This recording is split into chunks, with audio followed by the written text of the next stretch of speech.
I'm Jenny Gage, and this is Life Take Two. Hey everybody, I'm Jenny Gage, and this is Life Take Two. I've had a bunch of questions about my oral surgery and how I'm doing, and I've just been so busy that I haven't been able to answer, but I am doing much better. It's been 1 week since I had that molar extracted, so I did an emergency oral surgery on Monday, started on heavy antibiotics to try to get under control all of the bacteria that had abscessed inside of my jawbone down there.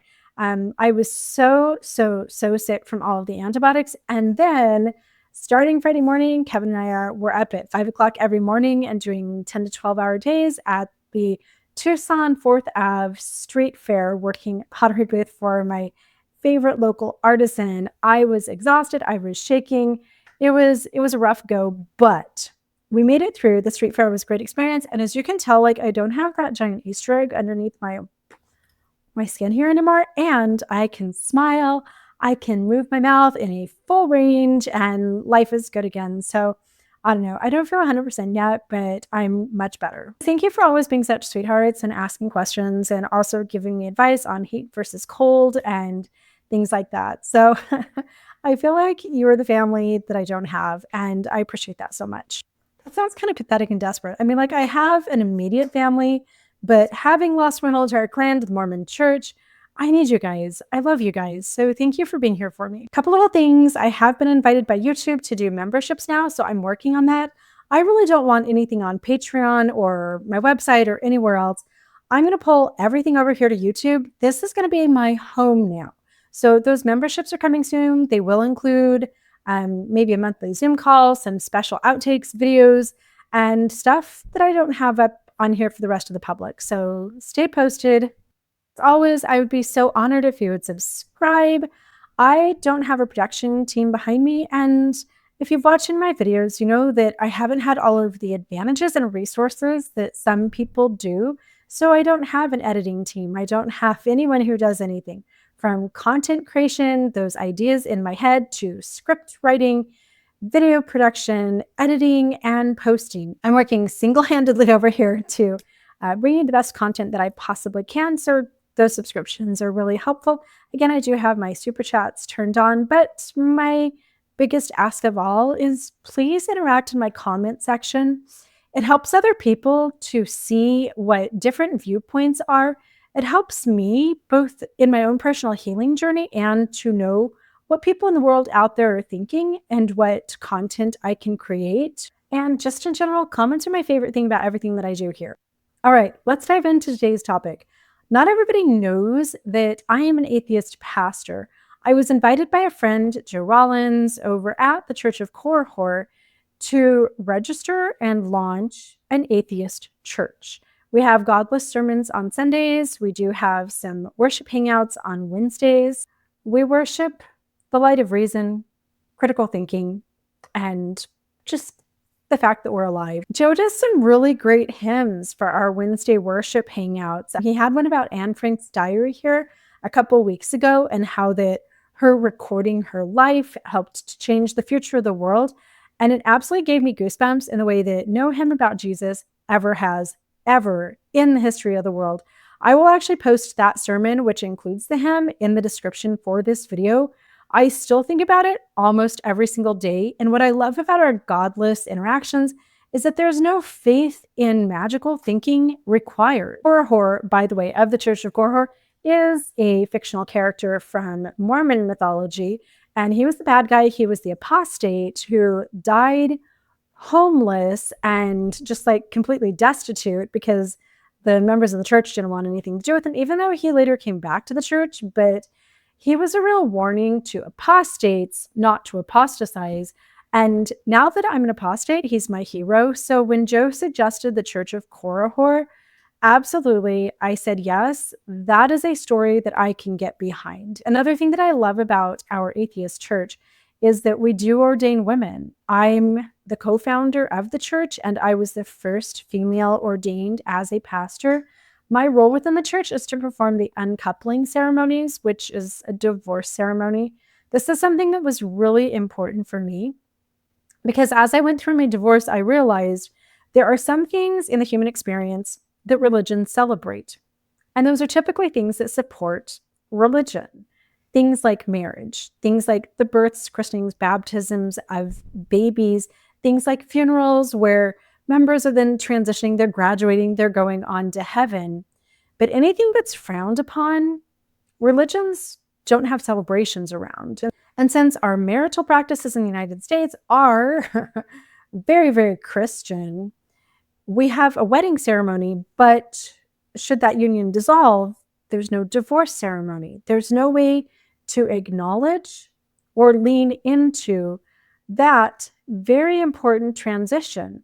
And it's weird because anything else, if you like a business closes down, you may have like a going out of business sale and some type of acknowledgement. When somebody leaves their career, you have a retirement ceremony. There are so many things. Again, the funerals. But what about the divorce ceremony? Going through divorce, I actually created my own. I'll post a link to that in the description also. I climbed to the top of Camelback Mountain in Scottsdale, Arizona, where I've been hiking for a lot of my life. I can remember my granddad taking me just a little ways up the mountain and actually like laying me down on one of the picnic tables just to check my diaper before he took me any farther.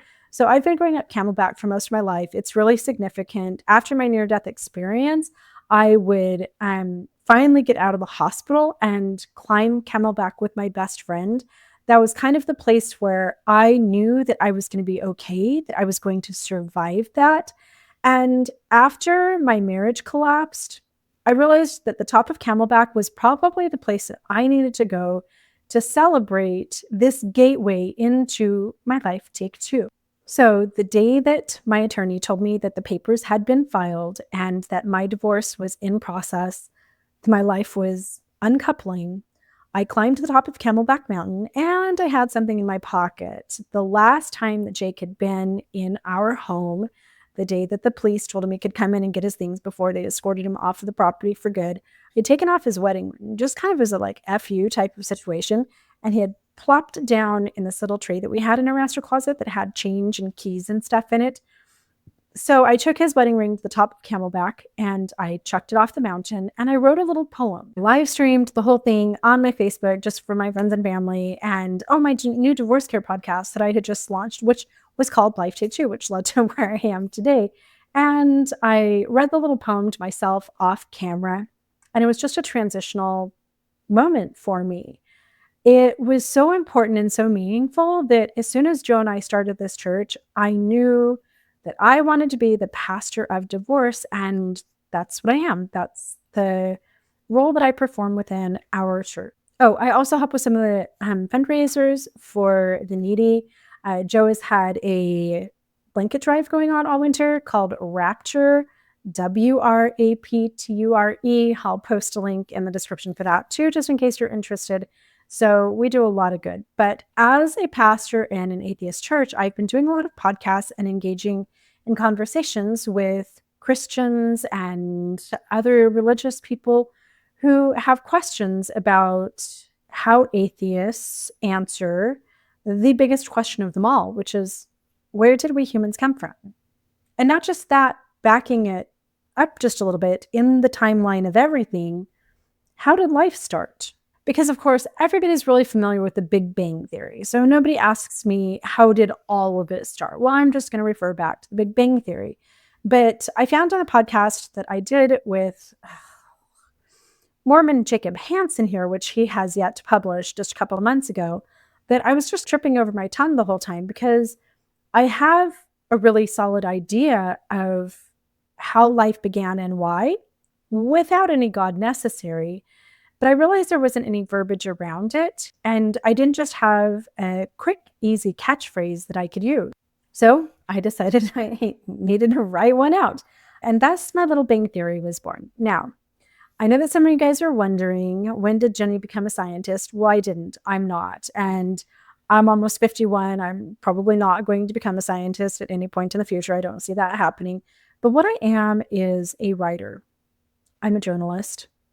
I'm a scriptwriter, and I took concepts that are already out there, some of them foundationally starting with Albert Einstein and other scientists, and I just packaged them up in some really concise English words. I started thinking about all of this a while back when I was visiting the Arizona Science Museum, and they have these little graphite flecks that when you turn on the music, they will dance in formation, in rhythm. They respond to the vibration.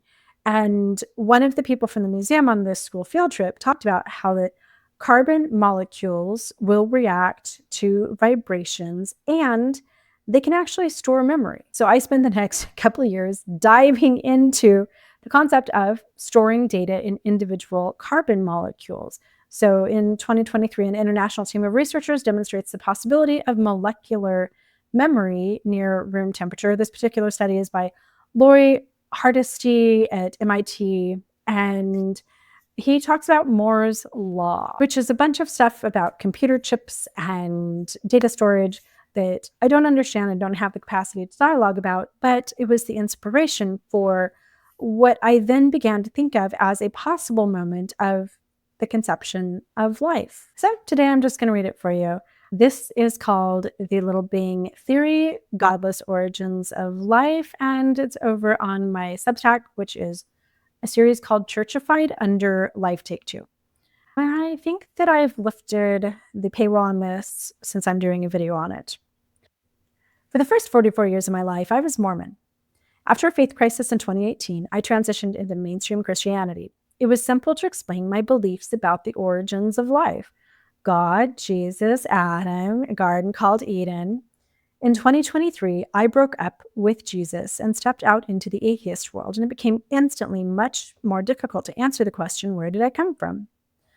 I was asked this question recently on the Thoughtful Faith podcast by the deeply indoctrinated Mormon host Jacob Hansen, who has yet to grow the spine necessary to post our discussion. I think it confused him. He's used to debating old-school scientific atheists, not a softer, intuitively thoughtful, God-free grandma like me. Jacob dropped an unrelated video on his channel a week later debunking ex-Mormons in general, which included a video snippet from my own channel calling us all liars. I felt it was an attempt to discredit me before posting our conversation about atheism. Again, he has yet to post our episode. I wish he would post it because I'd love to see it. The interview felt very organic and authentic to me, but I ended it very disappointed with myself for not being able to answer a very basic question about my thoughts on the origin of life. The common atheist answer is the Big Bang, which does explain the birth of matter, but not of consciousness. Agnostics will tell you it doesn't matter and will be happy in that space of neutrality. I was never good in neutral, so I've spent hours puzzling out my thoughts and have finally finished writing them out. So the next time a devoutly religious podcaster comes knocking on my metaphorical email door, I'm ready. Here it is. I believe life began with my little bang theory, that it was an inevitable result of a pulsating universe. Albert Einstein held firm to his assertion that the universe is vibration, a concept which string theorists have expanded. It was after hours and weeks of wading through string theory and energetic and electrical research that I began to develop the little bang. And I believe it contains everything. Perhaps with release of my theory, I should also cease referring to myself as an atheist and adopt the term Geonatalist instead. It's certainly more reflective of my reality. Atheism is being against gods, which I am, but it doesn't truly capture what I believe about my origin story, or the origin story, capital letters in general. Earth is our literal mother, and every cell in my body was birthed by and through and upon her. Every breath I take is because of her, and I am just one single cell within her. Here we go. The Little Bang Theory, an argument for geonatalism. In the beginning, God created the heavens and the earth. Now the earth was formless and empty, darkness was over the surface of the deep, and the Spirit of God was hovering over the waters. And God said, "Let there be light," and there was light. Quote. Thus, the religious foundation that primarily informs our Western understanding of life on earth begins with the Judeo-Christian mythological writings and an attempt to explain the initiation of life on earth. This planet was formless long ago, a lifeless glob of matter without consciousness, lacking the capacity to grow or reproduce. God spoke, moved across the dark waters, and life was sparked. God then spun the earth on a calculated orbit, timed precisely for the matter he would then sculpt to life, just enough UV exposure during the day, just enough darkness at night. Some refer to Earth as the Goldilocks planet because of this precision, the inexplicable balance of planetary rotation and distance from the sun and atmospheric mass to support life, and conclude that only a divine mind was capable of forging just the formless Earth alone. Forget about life. It's a miracle, they say, as they continue with their Genesis fable. God formed every planet, every amoeba, every beast and bird, each estuary and butte, the stars in the sky, and the vascular system within the man he would finally muck together from the dirt. This narrative, however, is only one lens through which humanity has attempted to grasp the origins of Earth's life. Science presents another, the Big Bang, an event not of divine orchestration, but of cosmic inevitability. Unlike the precise, calculated creation described in religious texts, the scientific model suggests an explosion of chaotic energy and matter, an unfolding of natural laws that over billions of years gave rise to galaxies, stars, planets, and ultimately the Earth. The contrast between the mythic precision of divine creation and the stochastic grandeur of the cosmos reveals an enduring philosophical and existential tension. It's so much easier to write stuff than to say it. Yet there is a missing piece in both narratives, a synthesis that the Little Bang Theory attempts to reconcile, what I call geonatalism. The notion of a singular, universe-creating Big Bang does not account for the birth of life on an individual planetary scale. Earth, once a barren rock, underwent its own explosion, not of space-time, but of biological ignition. A separate localized event, a little bang, occurred when inert matter first became animate, when the first self-replicating molecule formed in the primordial soup.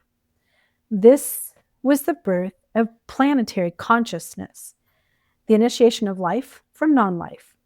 In this view, geonatalism asserts that planets themselves undergo a kind of gestation, a period of lifeless existence before an abrupt catalytic event triggers biological emergence.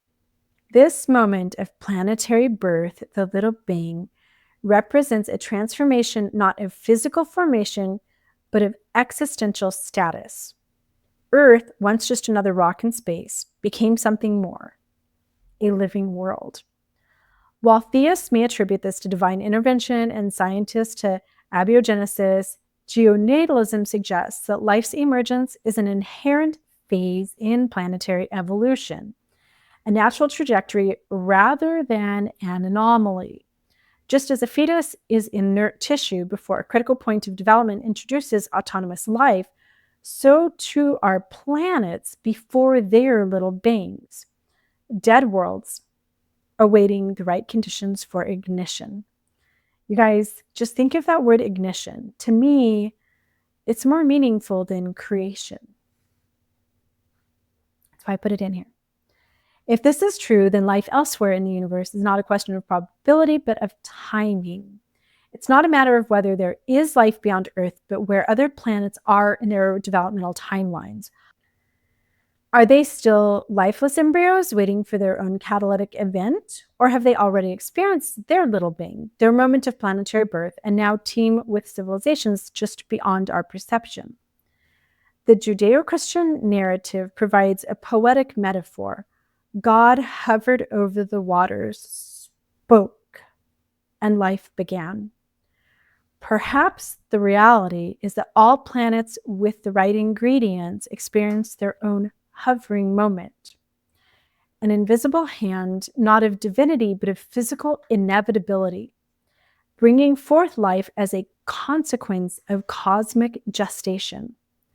The Little Bang Theory does not refute the grandeur of the universe's origins, but refines it, suggesting the true miracle is not just the Big Bang, but the infinite cascade of little beings that follow, the silent, unnoticed births of countless living worlds, one of which we happen to call home. But what happened in that moment of inevitability in which already existing matter sparked to life? When did consciousness begin on our planet? The Bible and other ancient musings may contain a bit of truth in the vibratory power of word. In the beginning was the Word, and the Spirit of God was hovering over the waters. Sound waves cause matter to pulse. That pulsation, repeated over a prolonged time, likely sparked the little bang. As the auditory waves of our universe collided and repeated to continuously vibrate through carbon molecules, the molecules began to react to patterns stimulated by beneficial patterns which promoted growth, sedated by non-beneficial patterns which promoted decay and destruction. Matter began to shift in reaction to the continuous waves. The matter itself began to develop awareness of the simple sound patterns, and that awareness is consciousness, response, what we call life. Life began with the littlest of beings, a soft pulse, wind across sand and water, vibrating, the breath of life. Bang. Carbon molecules leaned into what felt good and grew. We are pulse. We are growth.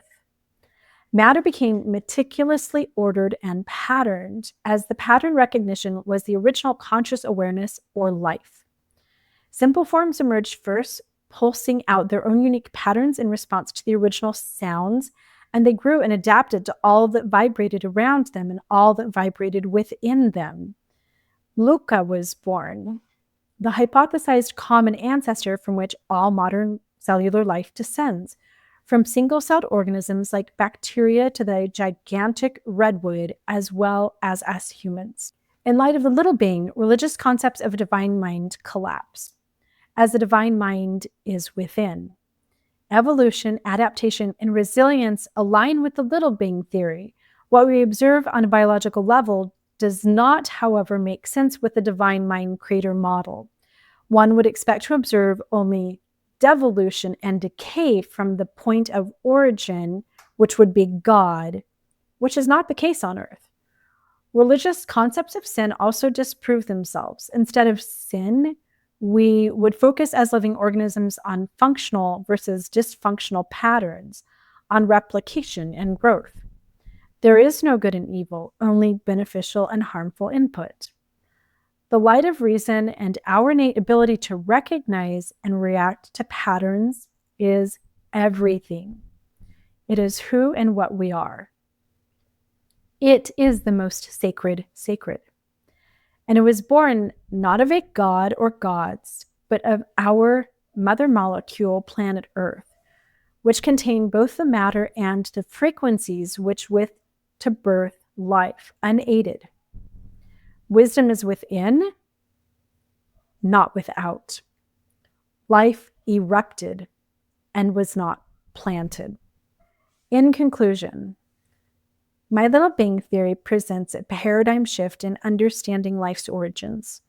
We are the result of patterns and vibrations and natural forces rather than divine intervention. The power to sustain and evolve lies within us. Our focus should be on fostering sustainable, functional patterns that promote growth and harmony rather than destruction. Recognizing this fundamental truth allows us to move beyond outdated notions of external divinity and embrace the profound interconnectedness of all life. That's one of my favorite words, interconnectedness. I think about it all the time. As part of an ever-expanding cosmic dance of pattern and pulse. There are remnants of this truth all around us, as ancient relics still hint at the origin of all we are. In Navajo pottery patterns, Olmec ritual, in the Song of a Sparrow. We are pattern recognition from our toenails, snail shells and dolphin tails to our whale tails. Repeat, repeat, repeat. Recognize, respond. Bang. All right, there you go. I'd love to hear what you think. As for me, I just know that the next time a Mormon or a Christian or a Muslim or whoever asks me, well, ha, ha, ha, then how do you explain the origins of life? Yes, we understand the Big Bang, but there has to be God for life. No, now I just have a few words. The Little Bang Theory, Einstein's vibrating universe, pattern recognition within carbon molecules, the capacity to then regenerate, store, and replicate those patterns. And here we are. And this theory has so many beautiful applications. Like now I just see it all around me. Why do we respond to song? Why do those vibratory patterns? Why do we love pattern recognition? Why does our brain hardwire and build neural pathways for patterns that we see oft repeated? Because we are nothing but one giant pattern recognition blob. And that's how you know I'm not a scientist, because the only thing that I could come up with there in that moment was the word blob. Anyway,